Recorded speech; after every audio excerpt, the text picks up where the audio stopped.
Hello students, good morning. हम हैं आज लेखा कॉमर्स क्लासेस की ऑनलाइन क्लासेस में। आपका मोस्ट वेलकम इस क्लासेस के अंदर। मैं हूं अतिशय जैन, आपका एक बेस्ट फैकल्टी के यहाँ पर मोस्ट वेलकम है। आइए बात करते हैं डिटेल में लेखा कॉमर्स क्लासेस के बारे में। हम इस ऑनलाइन क्लासेस के अंदर आपके बीकॉम थर्ड ईयर में बात कर रहे हैं, थर्ड ईयर की, क्योंकि आप लोग सभी लोग अभी सेकेंड ईयर से प्रमोट होकर के थर्ड ईयर में आए हैं। तो थर्ड ईयर की क्लासेस के अंदर क्या क्या है एक बार सिनेरियो देख लेते हैं और फिर आगे की सारी कहानियां चालू करेंगे। देखिए, सबसे पहले सारी बातों का सबसे सिंपल समाधान, आप मेरे से कांटेक्ट करना चाहते हैं अगर राजस्थान यूनिवर्सिटी और अपने कॉलेजेस के regarding about any type of information, simply मेरे को आप इंस्टाग्राम पे फॉलो कर सकते हैं, फेसबुक पे फॉलो कर सकते हैं लेखा कॉमर्स क्लासेस के नाम से, या फिर यूट्यूब चैनल पर भी जा सकते हैं। इसके अलावा हमारा एक एप्लीकेशन भी है एंड्रॉइड के लिए, जिस पे एप्लीकेशन पर भी आप हमें फॉलो अप कर सकते हैं। क्लासेस के लिए या किसी भी प्रकार के अन्य कांटेक्ट के लिए मेरा फोन नंबर आप लोगों के पास आपकी हमेशा मदद करेगा, दैट इज 77749 पेंटा 0 या फिर 77105 पेंटा 0। दोनों ही नंबर बहुत ही इजी, आपको इजीली मदद करेंगे। दोनों नंबर कॉलिंग नंबर है। व्हाट्सएप के लिए ओनली फर्स्ट नंबर को फॉलो करने की कोशिश करें। ठीक है students, different type of information, कोई भी चीज चाहिए हो, सिंपली इन नंबर पे टेक्स्ट मैसेज कर दें, रिप्लाई जरूर आपको और एक्यूरेट रिप्लाई मिलेगा मेरी तरफ से। चलिए बात करते हैं डिटेल में अपने कोर्सेज की और स्टडीज की कि किस तरह से हमें आगे फॉलो अप करना है। बात करें फाइनल ईयर परसेंटेज। देखिए बच्चों, सबसे अच्छा ईयर होता है सेकेंड ईयर परसेंटेज बनाने के लिए, बट फर्स्ट ईयर में बच्चों की जनरली थोड़ी सी परसेंटेज कम रहती है, एक्सपेक्टेशन से डाउन रहती है। बात अगर फाइनल ईयर में करें तो फाइनल ईयर में परसेंटेज एक ठीक परसेंटेज रहती है, सेकेंड ईयर में परसेंटेज हमेशा इंप्रूव होती है। सेकेंड ईयर में आपने 4 पेपर्स तो अपने अकॉर्डिंग दे लिए, 2 पेपर्स रह गए साहब आपके कोविड के चक्कर में, तो वो जो 2 पेपर्स रह गए उनका भी यूनिवर्सिटी प्रॉपर्ली मार्क्स दे रही है और प्रॉपर्ली फॉलो अप कर रही है और कर लेगी। ठीक है, बात करते हैं डिटेल में रिमेनिंग सब्जेक्ट्स की और अदर्स कहानियों की। आपके पास टोटल 6 सब्जेक्ट्स का बंच है, जिसके अंदर 2 एबीएसटी के पेपर, 2 ईएफएफ के पेपर और 2 आपके पास बीएडीएम के पेपर्स हैं। अगर बात करें एबीएसटी के सब्जेक्ट्स, तो उसके अंदर आपके पास है audit and management accounting, audit and management accounting ABST first, advance accountancy ABST second. 2 paper आपके पास बीएडीएम के आएंगे और 2 ही पेपर आपके पास ईएफएम के भी आने वाले हैं। अगर हम बात करें बीएडीएम के दोनों पेपर्स की, तो एक पहला तो आएगा फंक्शनल मैनेजमेंट, अनदर वन आएगा आपके पास एडवर्टाइजिंग एंड सेल्स मैनेजमेंट,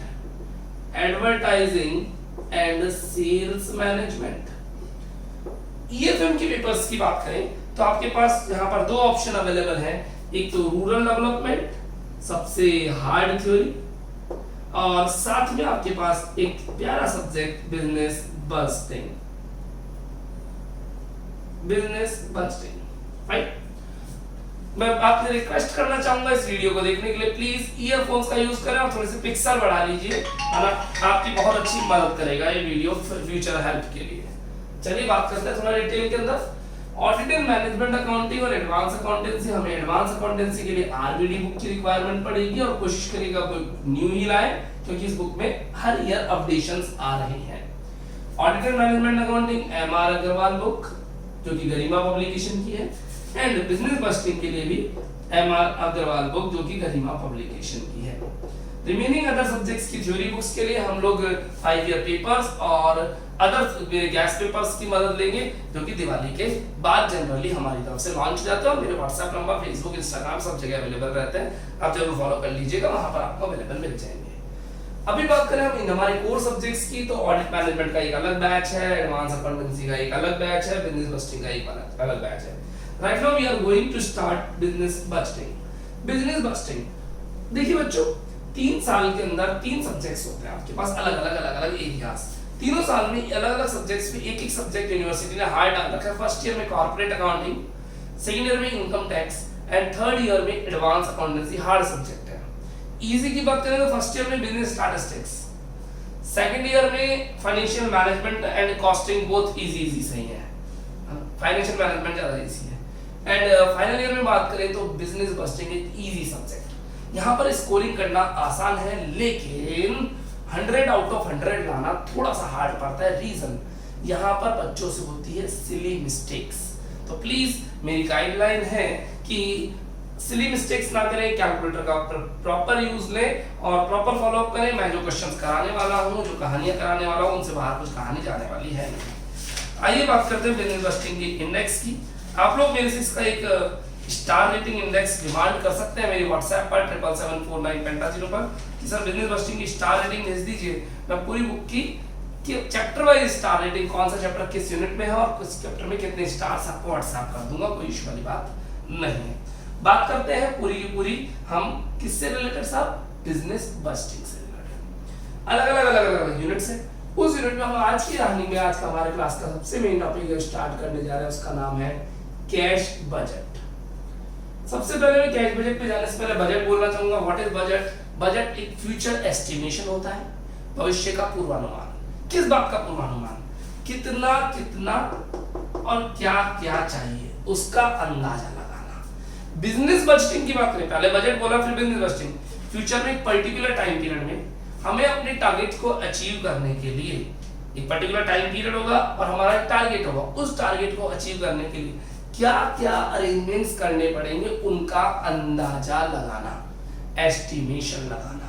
और वो अंदाजा हवा में तीर नहीं होना चाहिए, लगभग नहीं होना चाहिए, बहुत क्लोज होना चाहिए हमारे एक्चुअल परिणामों से, एक्चुअल रिजल्ट से। लाइक सुनिएगा, मैं चाहता हूं कि मेरी फाइनल ईयर में 74% बन जाए, 75% बन जाए।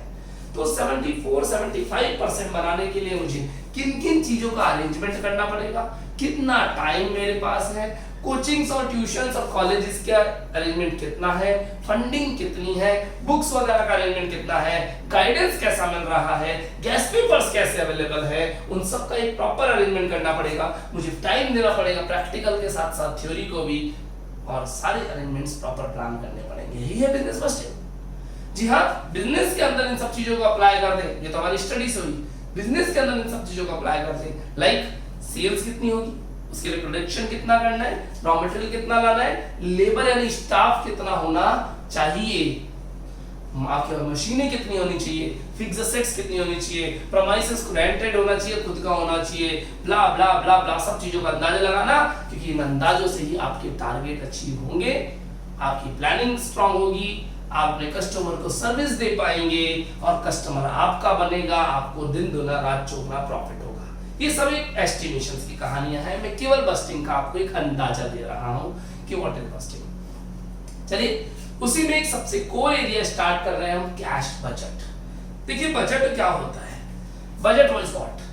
आप एक मूवी देखने अगर जाते हैं तो एक 3 घंटे की मूवी होती है मात्र, ओनली 3 आवर्स, तो उसके लिए भी एक बजट बनता है या नहीं बनता? बिल्कुल बनता है। सब क्यों नहीं बनता बजट?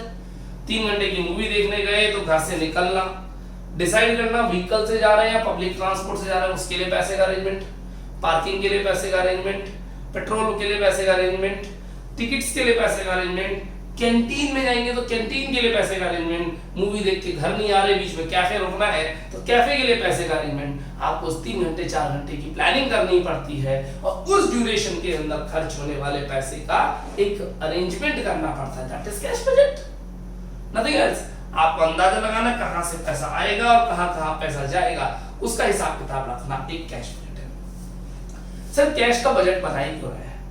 बहुत ही सिंपल बच्चों, कैश के बिना बिजनेस में कुछ नहीं हो सकता। कैश एक लाइफ ब्लड की तरह है बिजनेस में। मेरी बॉडी में जिस तरह से ब्लड सर्कुलेट होता है, बिना ब्लड के मेरी बॉडी का कोई पार्ट काम नहीं कर सकता। अगर एक थंब काम कर रहा है तो उसके अंदर ब्लड सर्कुलेट हो रहा है, इसलिए ये काम कर रहा है। अगर ब्लड का सर्कुलेशन रोक दे तो सुन्न पड़ जाएगा, काम नहीं करेगा। सेम इन द बिजनेस, जहां से कैश निकाल लोगे, कैश का सर्कुलेशन बंद कर दोगे, वहां बिजनेस का वो पार्ट काम करना बंद कर देगा। पक्की बात है। तो अगर मान लीजिए मेरे को कल को कैश की रिक्वायरमेंट पड़ती है और मैं वहां पे कैश का सर्कुलेशन नहीं कर पा रहा, आई डोंट हैव फंड्स, मेरे पास पैसा नहीं है, तो अल्टीमेटली वो प्रोडक्ट, वो एरिया, वो बिजनेस बंद हो जाएगा। पक्की बात है। और लॉकडाउन में ऐसा हजारों बिजनेस हुआ है क्योंकि कैश का रोटेशन खत्म, सब कोई पैसे देने वाला है नहीं, तो बिजनेस को बंद होना पड़ेगा। इवन मुझे, मैं कह रहा हूं, मैं ऑफलाइन क्लासेस में आप लोगों के साथ कितना एंजॉय करता हूं, और आप मेरे साथ एंजॉय करते हैं जो लोग मेरे से पुराने पढ़े हुए, बोलना चाहूंगा। लेकिन आज की कंडीशन बोले तो क्या हो गया साहब कि हमारे पास बजट की व्यवस्था बिगड़ गई है, फ्लो ऑफ मनी रुक गया है, आपके पास भी और मेरे पास भी, और अल्टीमेटली कोविड ने सोशल डिस्टेंसिंग में हमको ऑनलाइन क्लासेस पे ले आया। ठीक है, कोई इशू नहीं, अभी तो जैसी व्यवस्था है वैसा मैनेज करना पड़ेगा। टॉपिक पर आते हैं cash budget. Cash budget is what? Cash का अंदाजा लगाना। किसमें? बिजनेस में। बजट बच्चों कभी भी एक साल से ज्यादा का नहीं बनाया जाता। Maximum period of the budget is 1 year. 5 years plan बनाती है गवर्नमेंट 5 ईयर प्लान बनाती है ना, 5 वर्षीय योजनाएं, और उसमें से एक साल के बजट बनाती है हर साल के। आप इनकम टैक्स पढ़ के आए, आपको पता है बहुत अच्छे से। बट केवल क्या गवर्नमेंट ही बजट बनाती है और कोई नहीं बनाता है? अरे भाई बजट तो हर कोई बनाता है, गवर्नमेंट भी बनाती है, बिजनेसमैन भी बनाता है, जॉब वाला भी बनाता है, आपके पापा भी बनाते हैं, मैं भी बनाता हूँ, आप भी बनाते हैं। तो बजट तो बनता है छोटा अलग, छोटा बड़ा अकॉर्डिंग टू द वर्किंग, हम क्या काम कर रहे हैं उस अकॉर्डिंग। बट अगर अभी बात करें कैश बजट की, तो व्हाट इज कैश बजट?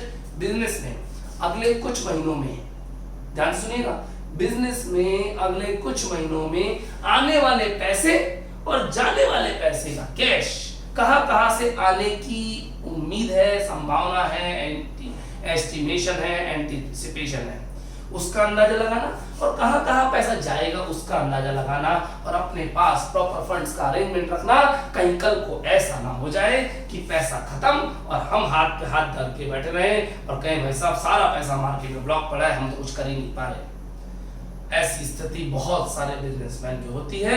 मैं एग्जांपल लेना चाहूंगा, आपके घर के आसपास में वो दुकान जो थोड़े दिन पहले बंद खुली थी बड़ी धूमधाम से, और उतनी धूमधाम से बंद भी हो गई, कारण था उसका कैश बजट मैनेज नहीं हो पाया, बिकॉज एक्सपेंसेस ज्यादा थे, पेमेंट ज्यादा करने पड़े थे, इनफ्लो ऑफ कैश आ ही नहीं रहा था और आउटफ्लो ऑफ कैश धमाधम जा रहा था, जाना जरूरी था। तो एक समय ऐसा आया कि उसको पैकअप करना पड़ा, कंप्लीट करनी पड़ी, खत्म करनी पड़ी अपनी कहानियां। आइए बात करते हैं कैश बजट किस तरह बनाया जाता है, क्या फॉर्मेट्स होते हैं उसके। For the period ending, for the period ending, period ending लिखा है, ईयर एंडिंग लिखा है, पीरियड एंडिंग। बोला ना कैश बजट 3 घंटे का भी बनाया था, मूवी गए थे, तो for the 3 hours ending. But generally business में आवरली बजट नहीं बनाया जाता, मंथली बजट बनाया जाता है, 3 मंथ्स का, 4 मंथ्स का, 6 मंथ्स का, लाइक दिस, कि अगले 3 महीने में कितनी पैसे की रिक्वायरमेंट पड़ेगी। जनरली बिजनेसमैन 3 महीने का कैश बजट बनाता है, इससे ऊपर नहीं बनाता, क्योंकि उससे आगे क्या होगा एंटिसिपेट करना मुश्किल ही नहीं नामुमकिन है। अगर हम बात करें तो दिवाली का त्यौहार आने वाला हो, और आने वाले से पहले, दिवाली के त्यौहार से पहले बिजनेसमैन को अपनी दुकान में ओवरलोड माल भर के रखना पड़ता है, डेली खूब माल बिकता है, खूब इनका वापस आता भी है। पर वो कैसे आता है साहब? रोकड़े बिना इस दुनिया में कुछ नहीं होता, पैसा तो देना पड़ेगा, वो सप्लायर मानने वाला नहीं है, उसके कैश बजट तो बनाना पड़ेगा। कितने टाइम का? 3 घंटे नहीं, 3 महीने कम से कम बनाना पड़ेगा। तो कैश बजट जनरली अमाउंट के कॉलम कितने होंगे? जनरली अमाउंट के कॉलम कितने होंगे? 3। फॉर द पीरियड एंडिंग, और वो पीरियड एंडिंग की डेट यहाँ आ जाएगी। कैश बजट को आप डबल अंडरलाइन कर लीजिएगा, फॉर द पीरियड एंडिंग को सिंगल अंडरलाइन कर लीजिएगा। ये टॉपिक आपने बीकॉम सेकंड ईयर में भी पढ़ा हुआ है। फाइनेंशियल मैनेजमेंट की बुक में एक चैप्टर था फाइनेंशियल प्लानिंग एंड फॉरकास्टिंग के नाम से, एफएम की बुक में एक चैप्टर था, वही चैप्टर है, लेकिन वहां लेवल था बहुत डाउन, यहाँ लेवल जाएगा बहुत ऊपर। शुरुआत के अगले 3-4 इलस्ट्रेशंस तक आपको लगेगा कि ये तो हमने बिल्कुल एज इट इज सेम पढ़ा हुआ है, क्योंकि साहब वहां पे भी हमारा ग्रामर बुक थी, यहाँ पे भी हमारा ग्रामर बुक है, तो वो इलस्ट्रेशन कॉपीड है। बट उसके बाद ये चैप्टर अपनी नई उड़ाने भरेगा और वहां आएगा आपको असली मजा। आइए शुरुआत करते हैं कैश बजट मेरे साथ, हौले हौले। आइए ये लीजिए, हमने बनाई एक लाइन, स्ट्रेट लाइन, 2 लाइन छोड़ करके एक और लाइन खींचिएगा। हम फॉर्मेट बना रहे हैं कैश बजट का, 2 लाइन छोड़ के एक लाइन और खींचिएगा। ये कैश बजट का फॉर्मेट बनाने की कोशिश करिए, डबल लाइन हेडर के साथ। प्रेजेंटेशन मैटर करता है, लुक्स मैटर करते हैं, तो हेडर कैसा होगा? Double line. अमाउंट के 3 कॉलम बना लीजिएगा, 1 2 3। जनरली 3 ही कॉलम होते हैं, और मैंने 3 महीने ले लिए मेरी मर्जी से, सब अक्टूबर, नवंबर और दिसंबर, 3 महीने ले लिए मैंने अपनी मर्जी से। 3 महीने का मैं कैश का बजट बनाना चाहता हूं। This is my particulars column, ये लीजिए पर्टिकुलर्स कॉलम। अगर वीडियो देखते वक्त आपको कोई भी पॉइंट समझ में नहीं आए तो प्लीज वीडियो को पॉज करें और तुरंत यहीं के यहीं मेरे को फोन करें। 77749 पेंटा 0 24/7 नंबर है, और 77105 पेंटा 0। ये भी 24/7 फोन नंबर है, मतलब आप 24 घंटे कभी भी कॉल करें, एनी टाइम 24/7 मुझे फोन कर सकते हैं, मैं आपका जवाब जरूर दूंगा, 100% दूंगा। चलिए शुरुआत करते हैं कैश बजट की। शुरुआत कैसे होती है? सबसे पहले लिखेंगे यहाँ पर balance BD, balance BD that is opening balance. हम यहाँ ओपनिंग बैलेंस भी लिख सकते हैं, बैलेंस बीडी भी लिख सकते हैं, जो हमको कंफर्टेबल हो हम आसानी से लिख सकते हैं, कोई दिक्कत वाली बात नहीं है। ऐड करेंगे इसके अंदर all cash receipts, all cash receipts, कुल नगद प्राप्तियां, पैसा जहां जहां से आए। बिजनेसमैन के पास सबसे ज्यादा और जल्दी पैसा आता है बच्चों कैश सेल्स से। नगद में माल बेचते जाओ, पैसा आता चला जाएगा। अरे आपके घर के बगल में वो जो डिपार्टमेंटल शॉप है ना, वो यही तो काम करता है सारे दिन। साहब दूध बेचना है, ये आ गया पैसा, ब्रेड बेचनी है, ये आ गया पैसा, दाल बेचनी है, ये आ गया पैसा, सामने वाला कैश दे जाता है और पैसा आ जाता है, तो कैश सेल्स। दूसरा होता है साहब collection from debtor, collection from debtor, debtor से आने वाला पैसा। उस दुकानदार ने जब उधार माल बेचा तो कुछ लोग उधार की रिकवरी भी होती है कुछ लोगों से। जब उधार की रिकवरी हो रही है, जब पुराने डेब्टर की रिकवरी हो रही है, तो कलेक्शन फ्रॉम डेटर, उधार वाले पैसा भी आएगा। इसके अलावा बहुत सारी अदर रिसिप्ट्स भी होती है। कैसी अदर रिसिप्ट्स? जरा सोचिए उस डिपार्टमेंटल स्टोर वाले के अदर रिसिप्ट्स क्या होती होंगी। मैं याद दिलाना चाहूंगा आपको, सुनिएगा बिल्कुल। जब उसके पास बहुत सारे बिस्किट्स के पैकेट आए, नमकीन के पैकेट आए, तो बिस्किट्स और नमकीन के पैकेट एक पर्टिकुलर कार्टन में आए थे, एक गत्ते का डब्बा आता है, और वो गत्ते के डब्बे शाम तक बहुत सारे इकट्ठे हो जाते हैं। शाम को एक गाड़ी आती है, सारे गत्ते ले जाती है। अजी वो कबाड़ी वाले की गाड़ी थी, और कबाड़ी वाला कुछ ना कुछ पैसा तो देके गया होगा। जी हाँ, अदर रिसिप्ट्स भी बिजनेसमैन को हो रही है। तो नगद में माल बेचा, पैसा आ गया, जो डेटर से रिकवरी हो गई वो पैसा आ गया। इसके अलावा वो जो गत्ते बेचे थे कबाड़ी, उससे भी कुछ पैसा आ रहा है। पैसा कहीं से भी आए, सारा पैसा यहीं पे आएगा। अच्छा, उन अंकल जी का एक दिन जो फर्नीचर का एरिया था वो कुछ खराब हो गया, फर्नीचर कबाड़ी को बेच दो, उससे पैसे आ गए। जो भी पैसा आए वो सारा और कैश रिसिप्ट्स में आता चला जाएगा। सर ये तो कैश बुक की तरह हो गया, सारा पैसा आ रहा है जो ऐड कर रहे हो। जी हाँ, कैश बुक की तरह ही है। यहाँ लगा दिया जाएगा टोटल, और टोटल को बोलेंगे हम ए, टोटल रिसिप्ट्स, कुल प्राप्तियां। इंग्लिश में लिखना है, हिंदी में अलाउ नहीं है यहाँ पे। लेस करेंगे हम ऑल कैश पेमेंट्स, लेस करेंगे हम ऑल कैश पेमेंट्स, जहां जहां पैसा जाएगा। अब वो बिजनेसमैन जहां जहां पैसा देता है वो सब हमें माइनस करना होगा, और सबसे ज्यादा जो पैसे का पेमेंट होता है वो होता है कैश परचेजेस से, नगद में माल खरीदने से। यानी अगर आप नगद में माल खरीद रहे हैं, यानी वो अंकल जी जब बिस्किट्स के पैकेट लाए, नमकीन के पैकेट लाए, तो कैश पैसा देकर के आए थे, उसमें पैसा जाएगा। पेमेंट टू क्रेडिटर, अगर उधार में किसी से माल लाए थे तो उन्हें भी पेमेंट करना पड़ेगा, और जो पेमेंट सामने वाले को कर रहे हैं वो पेमेंट टू क्रेडिटर्स में आ जाएगा। इसके अलावा अदर पेमेंट्स, दुनिया भर के पेमेंट्स उन अंकल जी को सुबह से शाम तक कई लोगों को करने पड़ते हैं। लाइक एक लड़का उनकी दुकान पे काम करता है, उसको सैलरी देनी पड़ गई, वेजेस देनी पड़ गई, लाइक एक तराजू खरीदना पड़ गया, और इसके अलावा उनके यहाँ न्यूज़पेपर आता है, न्यूज़पेपर का खर्चा हो गया, कोई स्वीपर वगैरह साफ करने वाला उसका पैसा खर्च हो गया, जो दुकान है उसका किराया देना पड़ रहा है वो खर्चा हो गया, इलेक्ट्रिसिटी का बिल आया वो देना पड़ गया, अजी टैक्स चुकाना पड़ गया। Any type of payment, any type of payment, किसी भी प्रकार का अगर कोई पेमेंट होता है तो वो यहाँ पर अदर पेमेंट्स में आ जाएगा। फाइन, ये पीछे टोटल रिसिप्ट्स आ गई, ये टोटल पेमेंट्स आ गया, टोटल पेमेंट्स। सर ये रिसिप्ट्स कितनी हो सकती है, कितनी हो सकती है, उससे कोई फर्क नहीं पड़ता। ए बी, ए आया बी आया, और यहां पे करेंगे आप balance CD. Balance CD is balance of A minus B, और we can say total receipts minus total payments is the balance CD, and it's completed. उम्मीद करता हूं आपकी पुरानी यादें ताजा हो रही होंगी। सेकेंड ईयर में ऐसा कोई चैप्टर पढ़ा होगा। बहुत सारे बच्चे कह रहे हैं ऐसा हमने तो कोई चैप्टर पढ़ा ही नहीं। अजी मैं मानता हूं ये चैप्टर सेकेंड ईयर में लीस्ट इंपॉर्टेंट था, बहुत कम इंपॉर्टेंट, बट फाइनल ईयर का ये मोस्ट इंपॉर्टेंट चैप्टर है, बहुत ज्यादा इंपॉर्टेंट चैप्टर। फाइनल ईयर में इस चैप्टर से कोई क्वेश्चन कंफर्म सा ही आता है, कंफर्म ही आता है, सा क्या बोले, पक्का एक क्वेश्चन कैश बजट का एग्जाम में आपको देखने को मिलेगा। आइए कैश बजट के बारे में डिटेल में प्रैक्टिस करना शुरू करते हैं। इतना कम पढ़ने से तो काम चलने वाला है नहीं, ये तो केवल फॉर्मेट है, क्योंकि असली प्रैक्टिस तो जब क्वेश्चन करते हैं तब मालूम पड़ता है कि हमको कैसी कैसी प्रॉब्लम्स को फेस करना है। शुरुआत करें, चलिए स्टार्ट करते हैं। बच्चों हम बुक फॉलो कर रहे हैं MR Agarwal, that is Garima publication, तो उसी बुक से क्वेश्चन मैच होंगे। अगर आपके पास इसकी और कोई बुक है, मार्केट में 2 बुक्स चलती है, एक एमआर अग्रवाल गरिमा पब्लिकेशन वाली और एक आरबीडी की आती है विजय सरोलिया के नाम से, वो भी बुक अच्छी बुक है, कोई बुराई नहीं है, बट मुझे ये बुक बच्चों के पॉइंट ऑफ व्यू से ज्यादा कंफर्टेबल लगती है, एग्जामिनेशन पॉइंट ऑफ व्यू से ज्यादा कंफर्टेबल लगती है। एग्जाम में क्वेश्चन यहाँ से ज्यादा आने का सीन रहता है। स्टूडेंट्स, मैं उम्मीद करूंगा आपने वीडियो को पॉज करके पूरा एरिया नोट कर लिया होगा, अगर नहीं किया है तो प्लीज थोड़ा सा रिवर्स चले जाएं इसी वीडियो में और इसको आप पॉज कर, इसको आप आसानी से वहां पर देख भी सकते हैं। जिन बच्चों के पास मैं बोलना चाहूंगा कि एंड्रॉइड फोन नहीं है, अब वो आईफोन पे पढ़ते हैं, आईफोन है उनके पास, तो प्लीज मुझे रिक्वेस्ट करें, मैं आपको आईफोन का भी लिंक दे दूंगा, आप इस क्लास को आसानी से आईफोन पर भी देख सकते हैं, कोई इशू वाली बात नहीं है, मैं उसका लिंक आपसे शेयर कर दूंगा, ठीक है। मुझे व्हाट्सएप पे कॉल कर लीजिएगा 77749 पे। नाउ स्टार्ट करते हैं हम लोग बिजनेस बस्टिंग की क्लास, जिसके अंदर हम पढ़ने जा रहे हैं कैश बजट। स्टूडेंट्स लिसन, कई स्टूडेंट्स जो मुझे नया ज्वाइन कर रहे हैं वो क्या सोचते हैं कि सर बुक का पहला चैप्टर तो कुछ और है, आप अचानक कैश बजट कैसे पढ़ा रहे हो?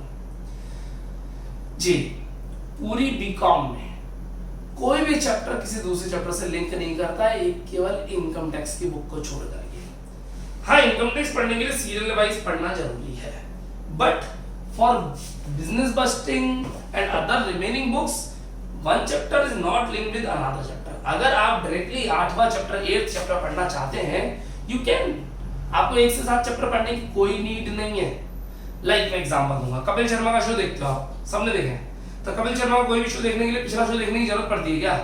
नहीं ना, जब देखना चाहो तभी समझ में आने लग जाता है, क्योंकि उसका पिछले शो से कोई लिंक होता ही नहीं है। Same for this chapters, please हम यहाँ से इनिशियली स्टार्ट कर सकते हैं। सर आपने यहाँ से क्यों किया?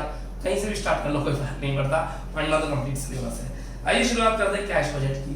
I am moving on the illustration number 1। इस चैप्टर के पीछे के क्वेश्चंस और इलस्ट्रेशंस सभी को कवर अप करेंगे। इलस्ट्रेशन नंबर 1, चलिए कैसे सॉल्व करते हैं, सॉल्व करने का तरीका देखिएगा। आपको मालूम पड़ा कैश बजट का क्वेश्चन है, कैसे मालूम पड़ेगा? कहीं जाके लिखा मिल जाएगा। क्वेश्चन में एक टेबल गिवन है, टेबल के ठीक नीचे वाली लाइन पढ़िएगा। आइए देखते हैं। You are required to prepare a cash budget, बोल दिया, for 3 months starting from 1st May।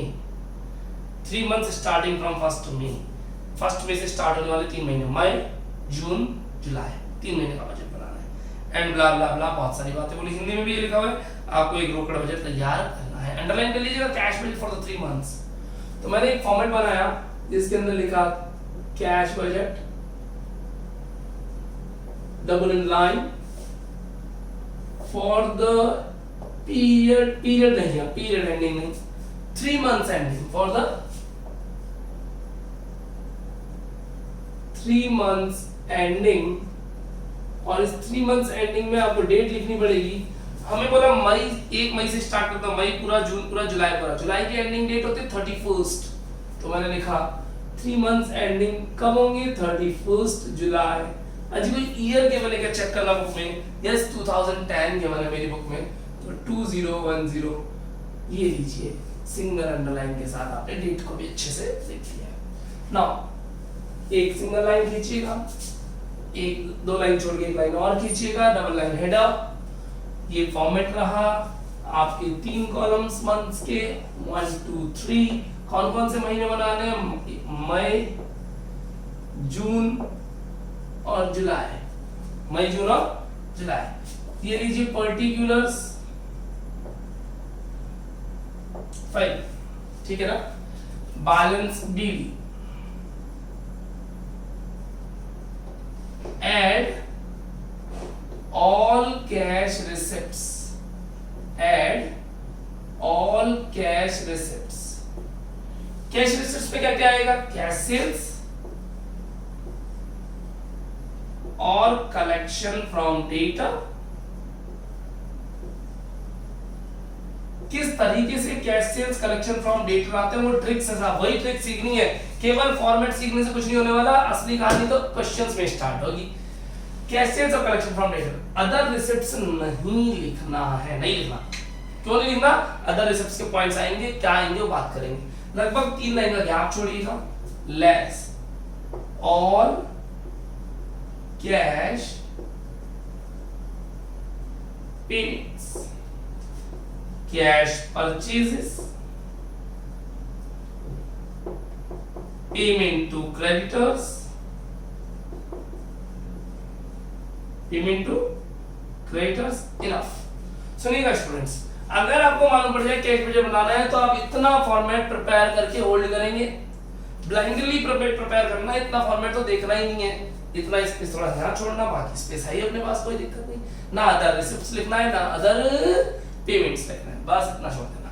Question करने की स्टेप्स क्या फॉलो होंगी? सबसे पहले आपको सर्च करना पड़ेगा बैलेंस बीडी। कहां मिलेगा? क्वेश्चन के पहले पॉइंट में या लास्ट पॉइंट में जनरली मिल जाता है। फर्स्ट पॉइंट में या लास्ट पॉइंट में बैलेंस बीडी। उसके बाद आपको कैश सेल्स और कैश परचेजेस पर अटैक करना है, इनके पॉइंट्स को सर्च करना है। उसके बाद आपको डेटर और क्रेडिटर पर अटैक करना है, इनके पॉइंट्स को सर्च करना है। और उसके बाद क्वेश्चन का कोई भी पॉइंट करें, कोई फर्क नहीं पड़ता है। रिसिप्ट सारे ऊपर आएंगे, पेमेंट सारे नीचे आएंगे। पैकअप कैसे करना है, कैलकुलेशंस कैसे होंगी, लैंग्वेज को कैसे पढ़ना है, वो सब क्रिटिकल है। तो सबसे ज्यादा परेशान यहाँ पर कौन करता है आपको? लैंग्वेज परेशान करेगी, भाषा परेशान करेगी। क्वेश्चन को रीड करते वक्त क्वेश्चन समझना, व्हाट यू वांट टू से, वो क्या कहना चाहता है, दैट्स द क्रिटिकल टास्क। हम इसको जरूर स्टार्ट करेंगे फर्दर। आज पहली क्लास स्टार्ट करिए इसकी, इससे ज्यादा नहीं पढ़ेंगे। सब छोटी क्लास रखी गई है यहाँ पर, अभी ऑनलाइन क्लास हम छोटा पढ़ेंगे। तो मेरा फोन नंबर मैंने पहले बताया 77749 कॉलिंग और व्हाट्सएप दोनों के लिए। इससे आगे की क्लासेस देखने के लिए आप हमारे एप्लीकेशन में सब्सक्राइब कर सकते हैं। एंड्रॉइड पर एप्लीकेशन अवेलेबल है गूगल प्ले स्टोर पे। आप वहां पे लेखा कॉमर्स क्लासेस लिखिएगा या फिर मेरे से लिंक मांग लीजिएगा, मैं आपको लिंक शेयर कर देता हूं, क्लासेस अवेलेबल रहेंगी। थैंक यू स्टूडेंट्स, मैं अतिशय जैन फ्रॉम लेखा कॉमर्स क्लासेस, आपकी हेल्प के लिए हमेशा तैयार। कॉलेज की, यूनिवर्सिटी की कोई भी रिक्वायरमेंट हो मुझे जरूर फोन करें। आज के लिए इतना ही। थैंक यू बच्चों, बाय बाय।